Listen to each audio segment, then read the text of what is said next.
پاکستان کے اندر ایک آج کل پچھلے 55-60 دنوں سے ہائی لائٹ ہوا کیس، جو قوم کی بیٹی ہے،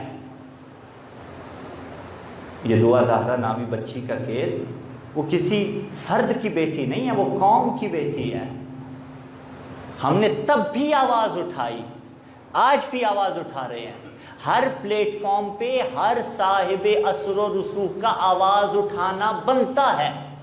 کیا تشیع میں نہیں کہ جس کا عقد نہ ہوا ہو اس بچی کا عقد ولی کی اجازت کے بغیر باطل ہے؟ تو باطل ہو گیا۔ کیا پاکستان کے قانون میں یہ بات نہیں کہ انڈر ایج کا نکاح ہی درست نہیں؟ لیجیے وہاں بھی باطل ہو گیا۔ تو آخر قوم کی ذمہ داری کیا ہے؟ کیا اتنی بے ارزش ہے میری قوم کی ایک بیٹی بھی کہ اسے اغیار کے ہاتھوں میں جانے دیا جائے؟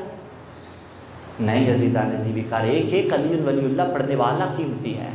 قوم کو جاگنا پڑے گا۔ الحمدللہ علماء کے بیانات آنا شروع ہو گئے، قیادتوں کے بیان بھی آنا شروع ہو گئے۔ میں اس پہ کوئی تبصرہ نہیں کرنا چاہتا، بزرگان جس مقام پہ جو فیصلہ سمجھتے ہیں درست فیصلہ سمجھتے ہیں، لیکن ان سوشل میڈیا کے جوانوں کو سلام ہے جو پہلے ہی دن سے اس کے خلاف آواز اٹھا رہے ہیں۔